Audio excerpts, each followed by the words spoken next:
Welcome to the Score Cafe for today, July 7th, 2000, 2020. It's the 8th. It's the 8th. My name is Marc Sabatella, and I'm the Director of Education for MuseScore. This is my weekly series of these informal chats that I like to do called the MuseScore Cafe, where I take some. So the topic is harmonization, reharmonization, taking an existing song and putting new chords to it, basically. And this is something that, as a jazz musician, we do this sort of thing all the time. I came and went. I think I'm back. So hopefully I'm here now.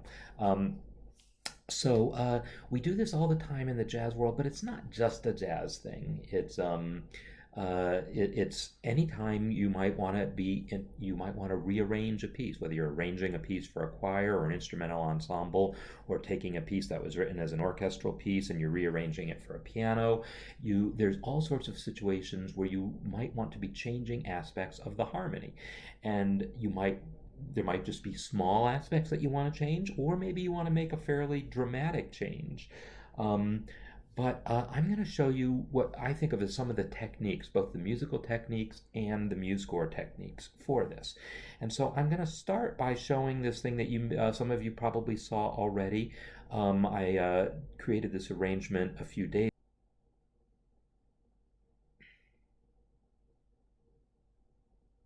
ago and posted it for 4th of July, and I think I'm back. So with any luck, I'm back, and hopefully back for good. So I'm going to basically start over. Hi, I'm Marc Sabatella. I'm the Director of Education for MuseScore. This is the MuseScore Cafe, not those little series of technical glitches that you saw before. Maybe this one will work.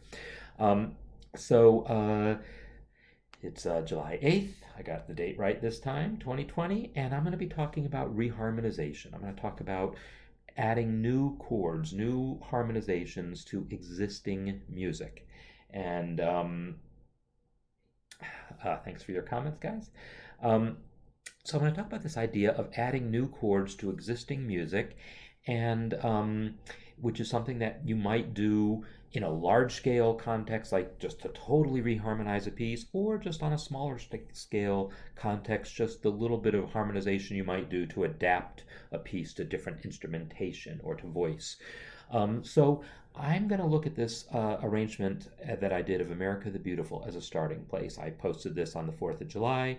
I had just basically created it like the day before. So I'm going to play a little bit here and then talk about it. I'm just going to play part of it here. This is like me actually playing it on keyboard.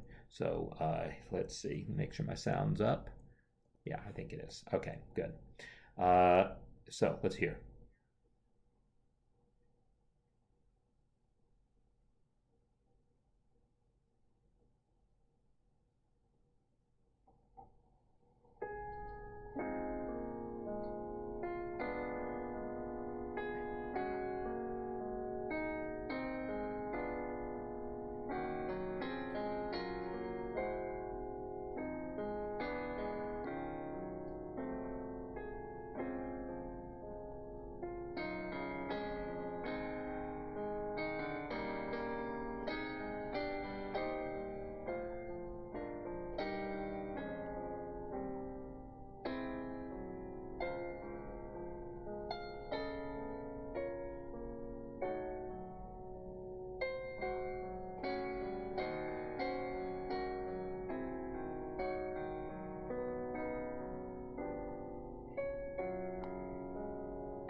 Okay, I'll stop there because there's a whole other verse with different harmonizations, but I don't want to confuse the issue. I'm just gonna stick to that version.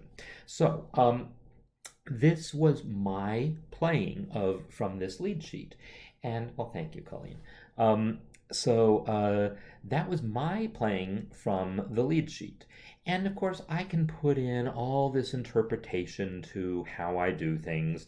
And when we listen to the built in playback of chord symbols, so this is the beta version of MuseScore 3.5 I'm using. So we will be able to hear the playback of the chords. It does a good job of voicing the chords, but of course it can't play with expression and so forth. So there'll be things that are likable about this and some things that, okay, could be better. But the point is, the chord symbol playback is designed to be useful so you can really hear what things sound like. So let's hear what the built-in playback sounds like.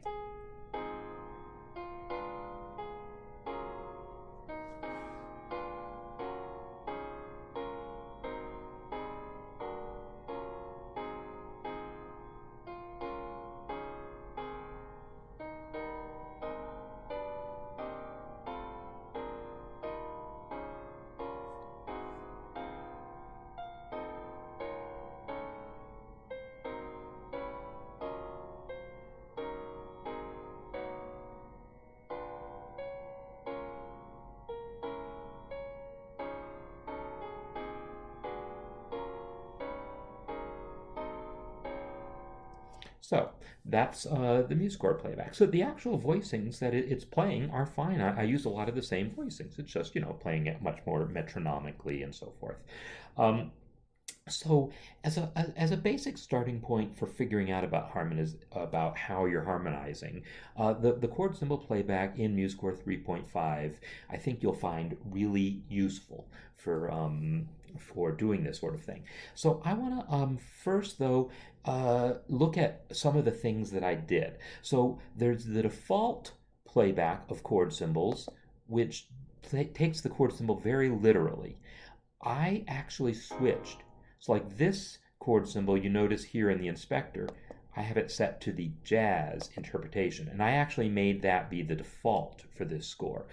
There's a few chord symbols where the jazz interpretation clashed with the melody. Because the jazz interpretation, basically what it's going to do is going to add ninths to chords. It's going to add thirteenths to chords. It's going to figure out when it thinks it can flat that 9 or flat that 13. It's going to do those sorts of things.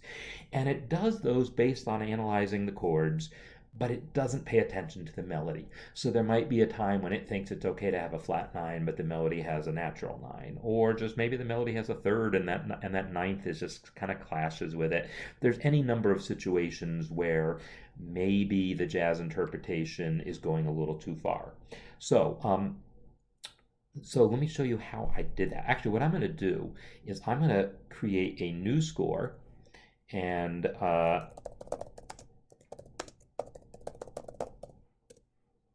going to make it in the jazz lead sheet template. Come on. And I'm going to make it be in the key of C, because that's where it's eventually going to be. Oops. Okay, so what I did was I set the style to be jazz. And so if I select all of this, let me select everything but that pickup so I don't have to worry about the pickup, and paste it in here. And now I'm going to take it and I'm going to transpose it to C. So you get to see how to transpose things. I copied this in and it was in D flat because I don't know, I liked how it felt in D flat. I don't know why, I just sort of did. I didn't really question the decision, I just did it. But I'm going to put this back into C. So, so the deal is it already was, right, the key signature was C. So I'm going to actually fix this to be in the key of D flat. And now I can select it all and tell it to transpose to C. So it figured out the key based on the actual key signature. So currently it's in D flat. I want to change it to C. Why? Because, well, for most people that's going to be easier to deal with. It also helps it fit better because the chord symbol names will be shorter and I won't have all that space taken up by key signatures. So a couple of reasons for this. All right, I did this in a new score because now the default are all the literal interpretations.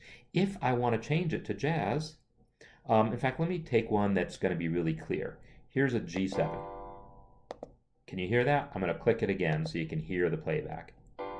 That is literally just G, B, D, F, and nothing else. Just those notes spread around octaves. I want to change that to a jazz interpretation. Now, can you hear that flat 9 in there? A flat.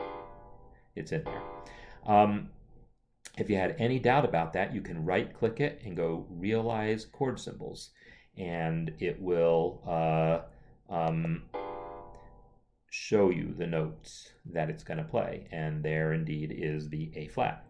So, but that A flat, the octave it put it in was right next to the G, so maybe that's not a good choice there. But what I did also was change the voicing. So I picked the drop 2 voicing style.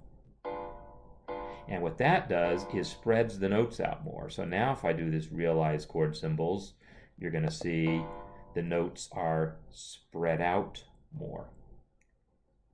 And this is in a way that's called a drop 2 voicing. And now it doesn't clash with the melody. So if I play this with the melody,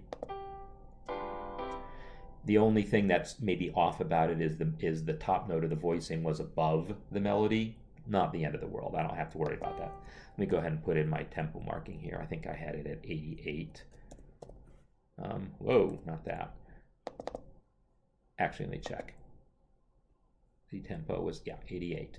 So you can make those changes, and then if you decide that that's what you want by default, like you want all the chords to show up with that jazz drop 2, what you do is you hit the Set as Style button here. Did I do that already? Oh, I already... Wait a minute. Interesting. I must have already hit that button accidentally and didn't actually mean to. So let me do it again. Set as Style. There we go. Now it's the style. Now all the chords will have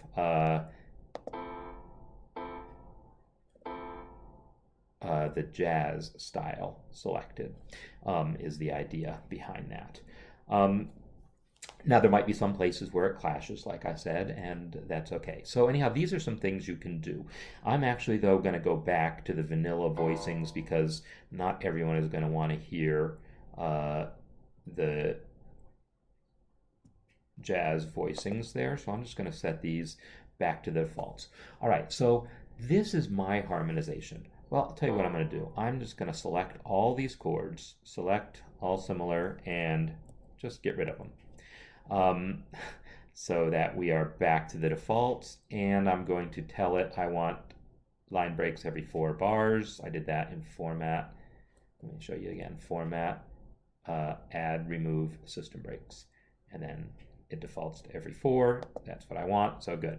Now I have this. So my original harmonization, the original harmonization for this, I had this up a little while ago, and then I lost it. Oops. So I'm going to get it back. But the original harmonization, of course, was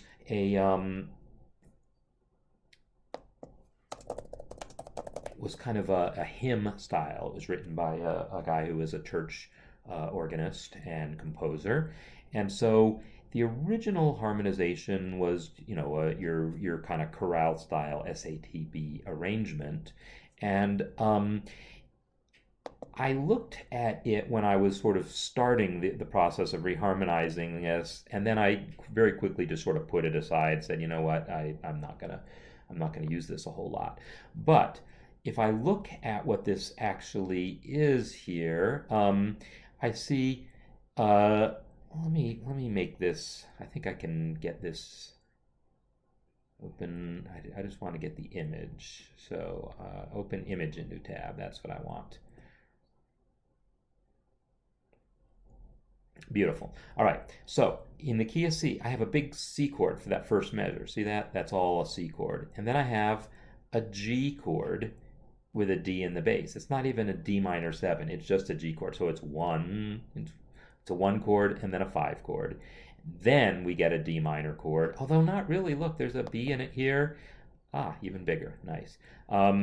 So really it's just a G7 chord here, and it's really still all 1, 5, and then back to 1. And that's all that's there. So even though they're doing this chorale style thing, they're really repeating the harmonies. And you can see that because the melody notes repeat. Listen, the bass is just D. Am I in the right key? D, yeah, okay. D, D, D, G, D, D, G, G, right? It's a lot of repeated notes. C, C, C, C, C, C. It's a lot of repetition. That's all well and good when you're trying to make a simple harmony to like accompany on guitar, but really a lot more is possible with this. So the original harmonization, if I put that in, is just a C chord, and then a G chord, and then a G7 chord, and then back to C. So if I play that,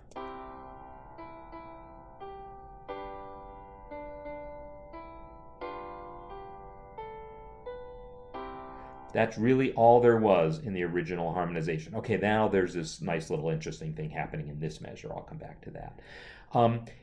The original really though had a G with a D in the bass for a couple beats, then a G, and then same thing here. It was a G7, G7 with a D in the bass for a couple beats, then G7. So I think that's a little more accurate. Yeah, because this is all just triad here. The seventh doesn't come in until that third measure. All right, so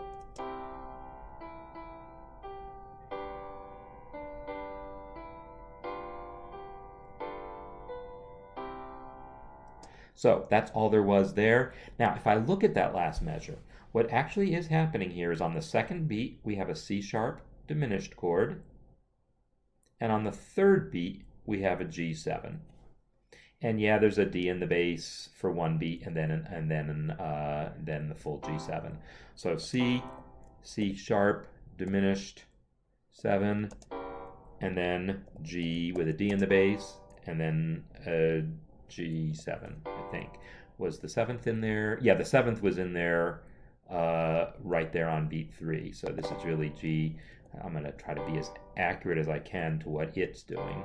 And then this is just a triad. So this now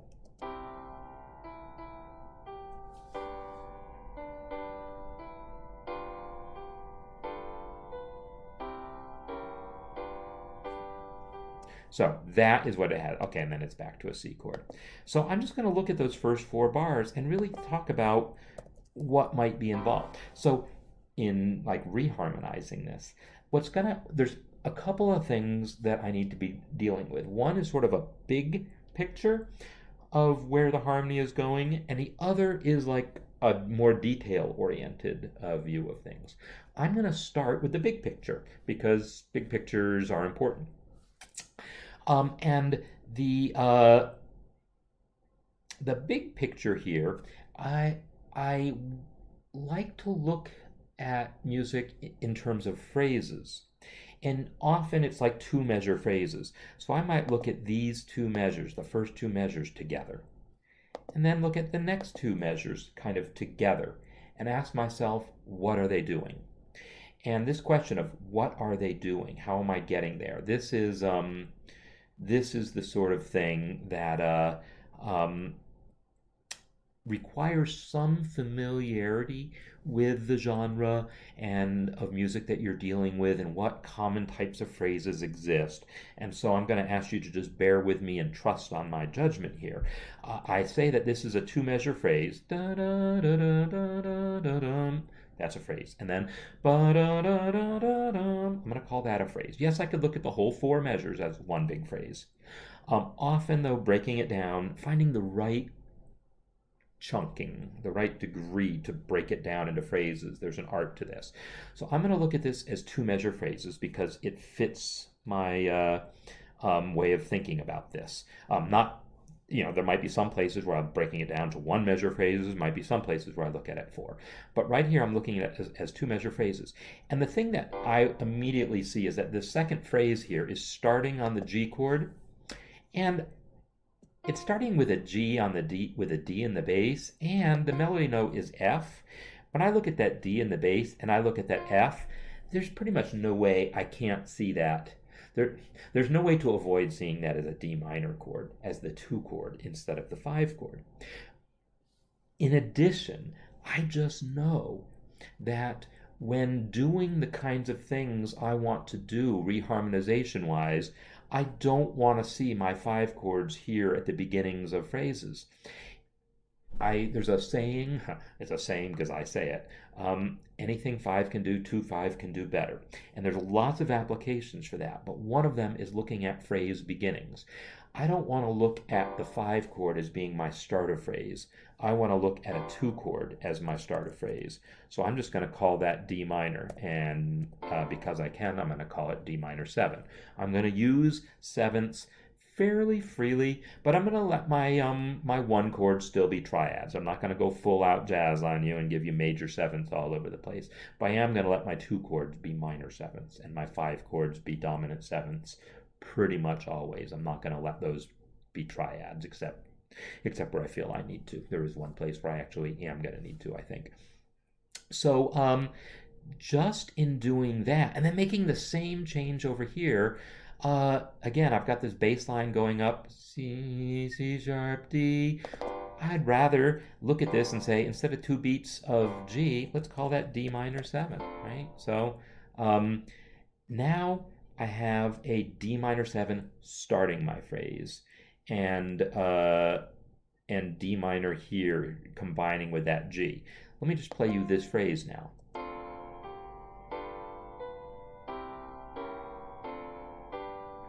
So this to me is a more natural way of doing things, to the point where I'm kind of surprised that Samuel Ward didn't do it this way to begin with, that he really did make these just be G chords, G7 chords. It feels like it was really kind of a missed opportunity.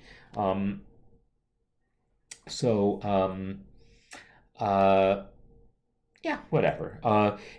Because you really don't need to be a jazz musician to see these things. I mean, I'm thinking that a lot of other people would have done it the same way. But one of the things that I like about starting the phrase on the D minor is that I can create motion into that D minor very effectively by creating a secondary dominant going into it. And I'm a huge fan, well, anyone who does this sort of harmonization uses secondary dominants. It's our bread and butter. Secondary dominants meaning the 5 chord in this key.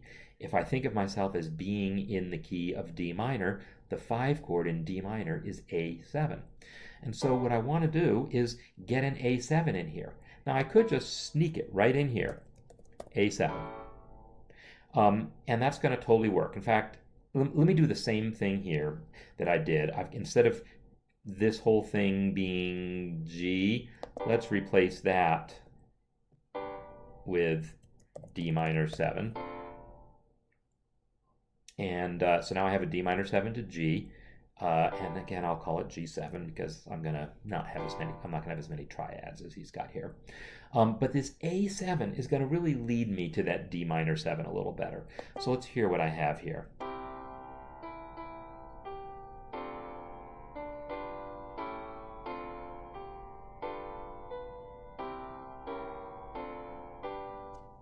So to me, this is starting to flow a little more. It's getting denser.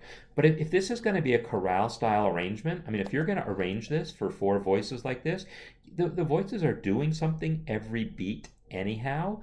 There's no reason in the world not to have this many chord changes. In fact, let me just go ahead and add another staff here, shall I? Let's add another staff and let's actually score this out a little bit.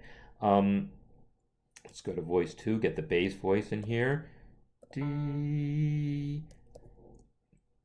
And then, how does he have it? He has it D, D, D, G. I'm going to go with D, G, whoops, 8th note D, and then quarter note G, A, D, D, G, G, C, C sharp, D, G. So, Well, now what I actually want to do is turn off the chord symbols temporarily. So I'm gonna turn off the play here and then set that as my style. So now the chord symbols aren't going to play. The only playback I'm going to get is what I'm going to add myself.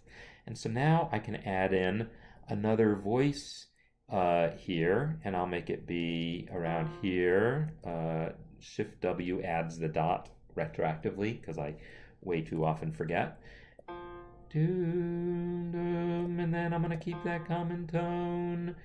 And then I guess since I've got an E in the melody here, I was thinking I would go down to an E here, but I'm not because I don't want to double that E, so I'm just going to let that be parallel motion here. It's parallel sixths here, parallel sevenths there. No, the parallel fifths police aren't going to get me. And then in this measure, oops, I didn't mean to move that to voice 2. Let me undo that. And I meant to go in here and switch to voice 2 and enter some other notes. So the notes that I'm missing here are, I need either the 5th or the 7th is missing, and I'd rather have a 7th, so I'm going to enter a 7th. And then I need the 3rd here. And then I need that guy. And then the 7th on this chord.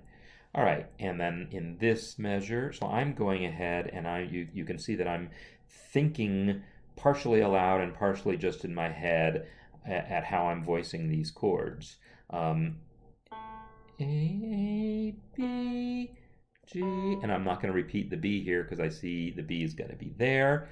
And then if I come here, I'm going to keep with that C, and then I'm going to go to a D. Oh, if I do a D, I'm going to have parallel fifths, right? So that's one of the things that I do try to avoid parallel fifths, but that's okay. I'm going to leap up to an F, and then maybe an E. So let's hear these couple measures.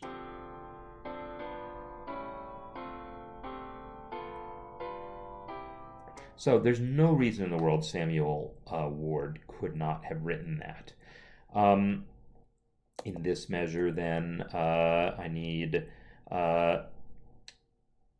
let's see, I'm going to fill out this chord some more, and I'm thinking about it. If I leapt up to a C here, I would have parallel octaves there, so I'm not going to do that. I'm just going to let the 5th be doubled there. And then in this measure, in this B, I need the B flat to complete that diminished chord. And then it can come down to an A. And this guy can take, this guy, E, zoom in a little more. I change him to a half note, and then he can go to an F. And somehow I lost the G here, but that's okay. Got it back.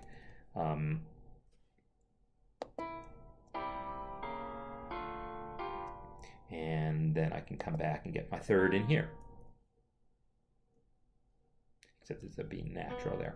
Okay, so in doing this, I didn't have to do this, right? I could have just stayed with the chord symbols that I had and let the chord symbols, let MuseScore's playback tell me what I needed to hear about my harmonization. But I went ahead and did it for just these couple measures at least because I wanted to show that really this is all totally within the bounds of what I might expect out of a harmonization in this style. And then I would expect it to have all this nice voice leading happening here. And really, I would do things like, well, I would not want this to be the same voicing. I mean, it's basically the same twice in a row here. In chorale style harmonization, that's not really how I would normally do it. I might try changing that down. What am I doing? So I have different shortcuts set up on different computers, and then I forget which shortcut is which. And that's what I just did. But I'm going to take this guy, and it's Control Alt No, it's Shift Alt down. There we go. That moves diatonically. Um, I've been using my Chromebook more, and I have different shortcuts set up on it because it doesn't. There's certain keys that aren't available to use on Chromebook. So anyhow, I'm looking at this bass line, moving it down, giving this guy the A, and then maybe this guy can have the D here. Ah,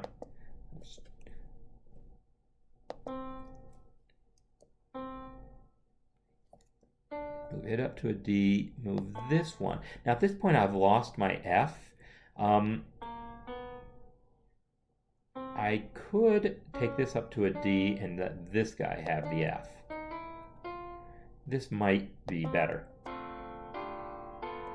Well, if I listen to just the sound of this, I'm not crazy about the sound of that, so I might come back down to a D and let this guy have a C, or I might reharmonize this chord.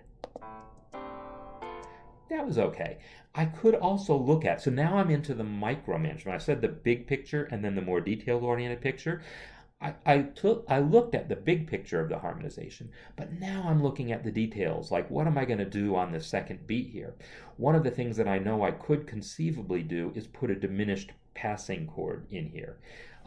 This G would totally work if this were a C sharp diminished. And I might do that. I might let this be a C sharp diminished chord. If I did that, instead of coming to the G7 here, I might come back to D minor 7 and wait till here for my G7. This would probably make me be happier. So this guy can be a C sharp. This guy, boy, I'm just struggling to click. Could be a D again, and just trying some things.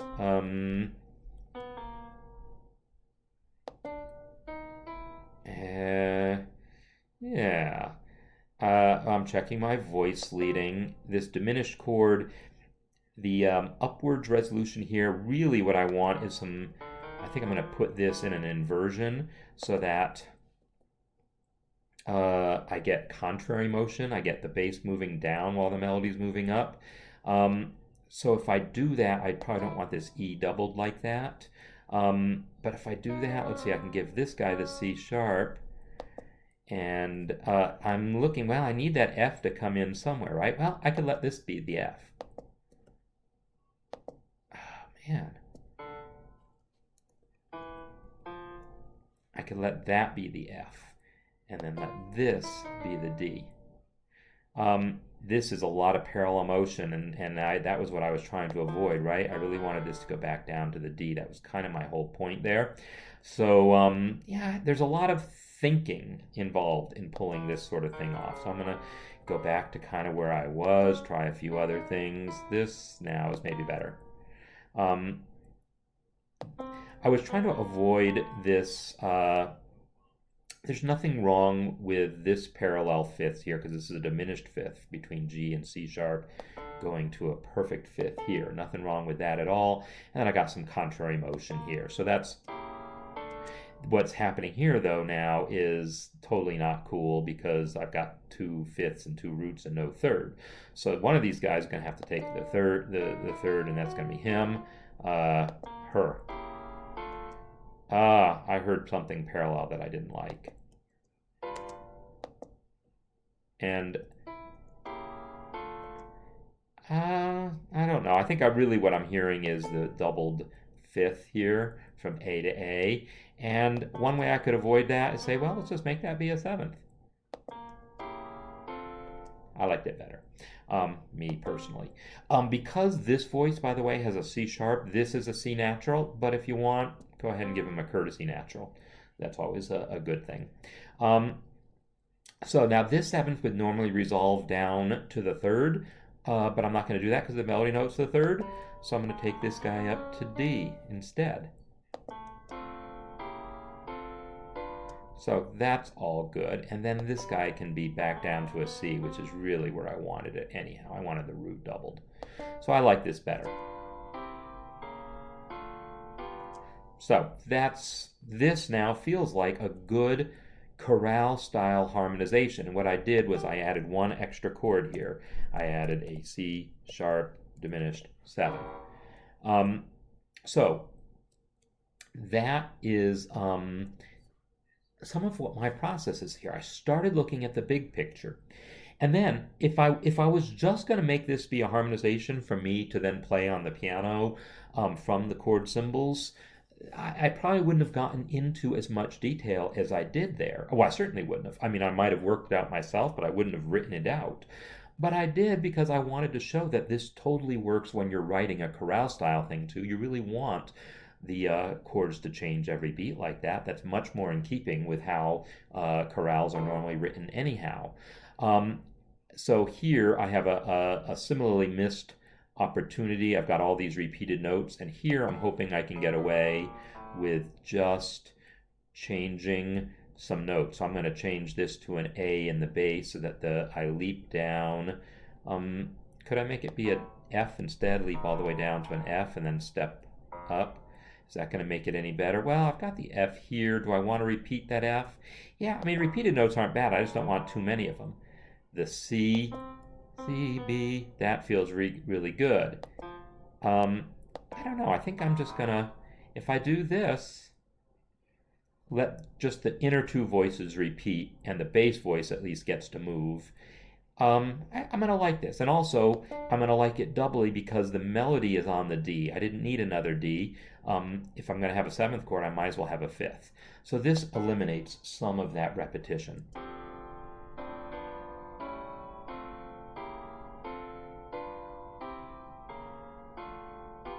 So that is the kind of thing that I am doing when I'm harmonizing things. I'm looking at the big pictures. And so remember, the very first thing I did was divide it into these phrases and then decided, you know what, I want to start this phrase with the D minor instead of the G7. And that's where this A7 came from. And then from there, I then started looking at what's happening beat to beat. But it all came from pinning things on this D minor, on starting a new phrase right here at the beginning of this third measure. So that's usually my starting point. And then I somehow, again, I lost my melody note in this measure here. So, and add a C chord on it. So if you remember before, by the way, I turned play off as a style setting. Let me turn it back on. I'm going to turn it back on and then go ahead and set that as a style setting so that now all the chord symbols play back. But I don't want these 6 or however many this is to play back. So here's another new MuseScore 3.5 thing. I can click this measure or that chord symbol, shift click that one, and it selected all the chord symbols between them. That's one of these things that people probably had every right to expect this to work all along, because that's how we select measures, right? Click one, shift click another, or a range of notes, click one, shift click another to select what's in between there. It just only worked with notes and measures before. Well, now it works with other things like chord symbols. So I can select just those and turn off the play for those. So now we're going to hear the chord symbol play back, and then here is a G chord. So if I start here, we're going to hear the chord symbol play back here. Then for these few measures, we're not going to hear MuseScore's chord symbol playback. We're going to hear my voicings.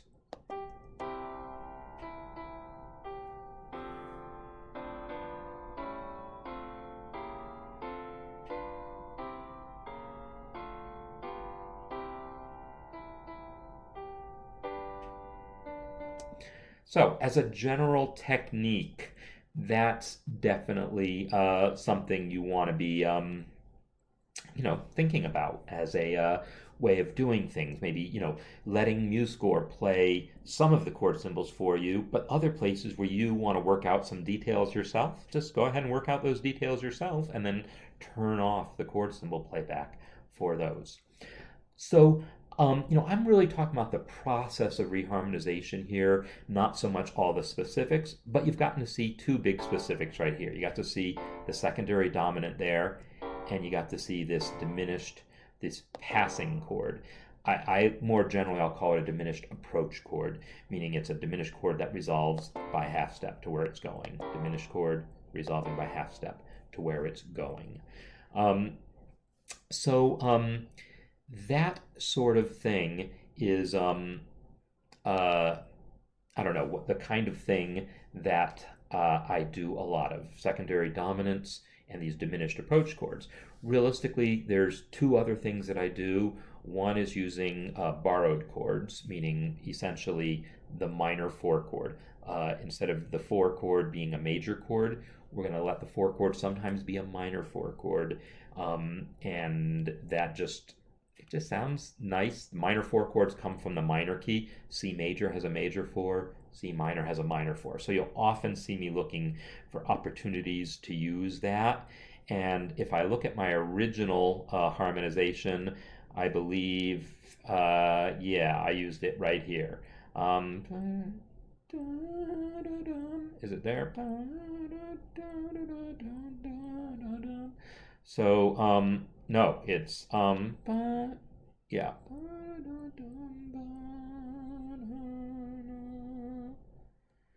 Um, so right here, I have the one chord, and then I have the minor four chord, and then the five chord. So basically this.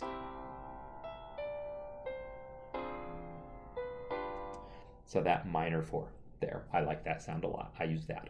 And then I use a sound that in jazz we call the tritone substitution. In classical music we'd get exactly the same sound, but we would call it an augmented sixth chord, and that takes a little more time to deal with, so I'm not going to deal with that so much. So do I ever adjust the melody when harmonizing? Yes, I do. But only when I think it's okay. When is it okay? I don't know. I mean, it's never like someone's going to arrest me for it. But there's sometimes when I feel like it's just not appropriate. And this is just a total judgment call on my part. So in a purely jazz setting of especially like a jazz standard that's been reinterpreted so many times, I'm likely to do that a lot. I'm not likely to do it on America the Beautiful. I'm just not. Now, you specifically mentioned changing modes. Now, and this idea of borrowing this four chord, I'll tell you where I might have, where that could have come up. Here's a four chord. And then it's back to one. So let's hear that here. So I think the original harmonization, let's take a look at that there. And crown thy good. Oh, it's all just a plain, boring F chord. One of the things that could have been done here is to make this be an F sharp diminished seventh chord and then go to C over G. That probably would have been a smart thing for me to have done in my harmonization. I didn't do it for whatever reason. I think everyone else in the entire world does that as the harmonization. But what if I wanted to do the minor four chord thing there, right? What if I said, oh, I really like the sound of the minor four chord, but oh, shoot, the melody is the major third. This is going to clash big time. Doesn't work, right? But what if I just change that melody?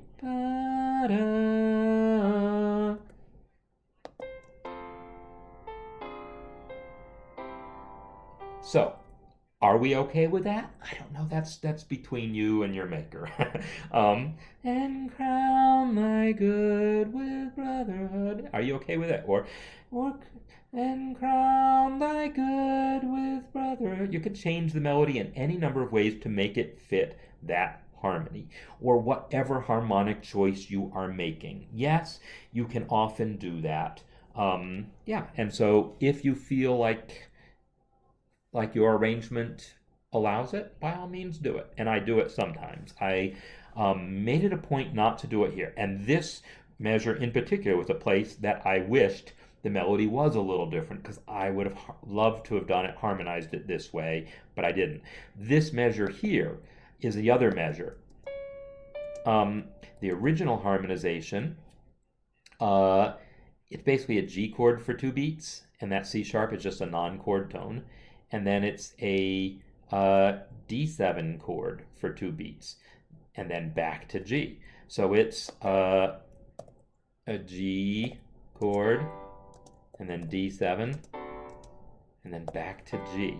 So is that really the case? It's all a bunch of G here. Look at that. This harmony barely even changes. It's all G with a D in the bass, G with a D in the bass.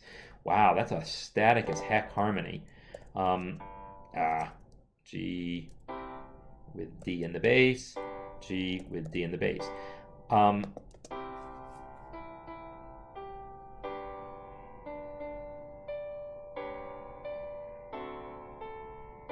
So this was like the least satisfying part of the whole original harmonization for me. And so the secondary dominist, is that a word? Dominantist in me, of course it's not a word, but could it even be a word? Really wants this to be A7. So I can say, well, A7 leads to D7. And the C sharp supports that. So really, calling this A7 makes a ton more sense. I wish this D wasn't in the melody here. I wish the D showed up here, because landing on the non-chord tone E there doesn't make me that happy, but well, that was in the original. It was a D7 chord with an E in the bass right at that spot, so by gosh, there's no reason I can't do that there. So let's hear.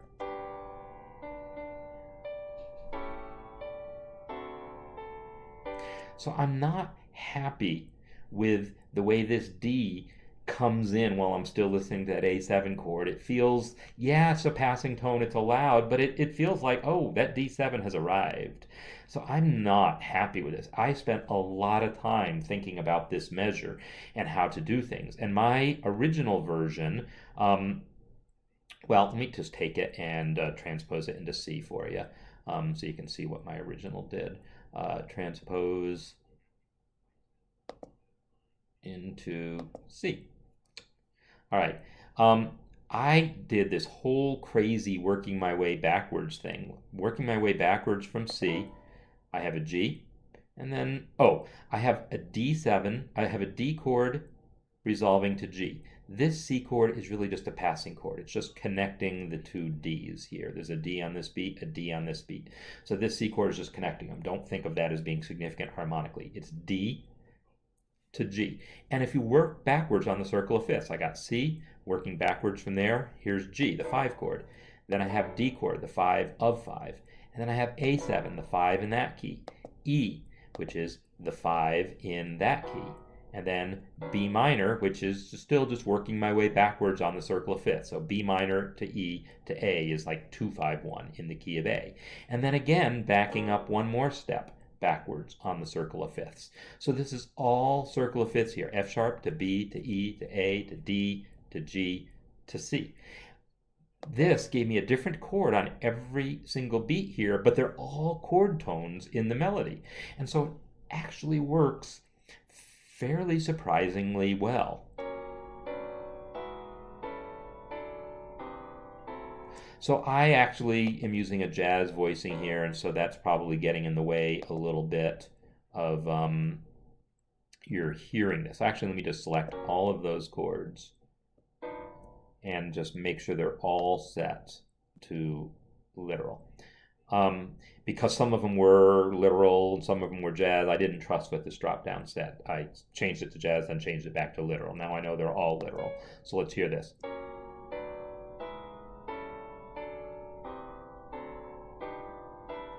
So, and the reason this one played with alteration is I wrote it right there in the chord symbol, because I did set that to be literal already, because it's one of those places where it tried to give me a flat 9, but it clashed with the melody, and so I didn't like it. Okay, so here I use secondary dominance like crazy just to give me, to solve that little problem that I had here where that D kind of clashed with that A a little bit.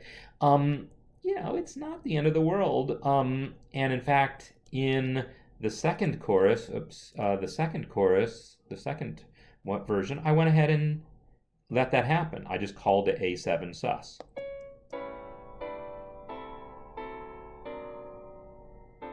And there's your tritone substitution thing. I have, in the original key, this was, the spelling of it is different because, in fact, let me just undo my changes there. It was A flat, and so this is A7. Technically, it's B double flat. But you have a dominant seventh resolving down a half step. That is the telltale sign of a tritone substitution or an augmented sixth chord in classical terms. The tritone substitution terminology comes from this jazz notion that we originally had E flat 7 that could have gone to A flat 7, but we replace the E flat 7 with A7 for a couple beats. And by doing that, we get to keep the same third and seventh. The third of E flat 7 is G, the seventh is D flat. Well, for A7, it's the other way around. The third is C sharp, which is enharmonic with D flat. The seventh is G. So same third and seventh, different bass note, but it gives you this nice half-step resolution. There's a whole mystique built around it. We could spend an hour just talking about that subject, but in any case, you got to see it. So there you go. So I use that technique. All right, so you've seen my techniques, you've seen my process. That's really what I set out to do here, and got to answer some questions along the way. So I will say that if you're interested in much more about what I actually did, let me get you the link to where I posted a tutorial specifically on that. Let's see where, if I come here to my school, and I have to go to the specific because I haven't officially launched my harmony course yet, still under development, but I've made these tutorials previews. In fact, let me just post the link to the course, and that way you can see what everything's about, and then you can access the preview yourself. But come on, back. There we go. I'm going to post that into the chat.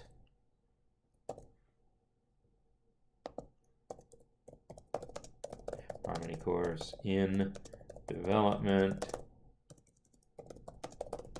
but of tutorial on this arrangement. Thank you. Spell check. All right, so that link will get you to where the course is, and you can then check out the tutorials. And the tutorials basically just consist of me going through my actual harmonization, not starting over from scratch, but looking at what I have and explaining what makes it work. Here today, I've been talking a little more about the process starting from the beginning, but these tutorials are just looking at what I actually did and putting that all together. So anyhow, I hope you all found something useful in here. Coming up, we are getting closer and closer to MuseScore 3.5 releasing. We're also, originally we were saying, well, 3.5 would be the last sort of big release before MuseScore 4, which MuseScore 4 is going to be a really big release, a long ways off. A long ways, many months, a year, who knows. But we were originally saying there weren't going to be any other major releases and they're just bug fixes. But we've recently announced kind of a secondary push in addition to the things that we're talking about doing for MuseScore 4, which all kind of, not all, but a lot of them center around playback. And so we're going to look at that at some point. But we've recently also announced there's a big push coming, having to do with just improving the engraving, improving the actual quality of the notation. And that's something that is being worked on, and we actually hired someone an engraving expert to help us with this, and we're looking at doing some of that for MuseScore 4 because some of it's going to be some fairly big things, but some of the things might be doable more easily with less work, and we are going to maybe have another release after 3.5 that incorporates some engraving improvements. And some other little things here and there. So we'll see. All this stuff is subject to change, but that's probably something I'm going to want to talk about in an upcoming cafe. So I'll talk about 3.5 when it comes out. I'll talk about some of these engraving things we're looking at, the short-term things, and also talk some about long-term things. And I'll talk about more stuff about MuseScore 4. As always, also, I love your suggestions. When you tell me things that you guys are interested in, I'm happy to talk about them as well.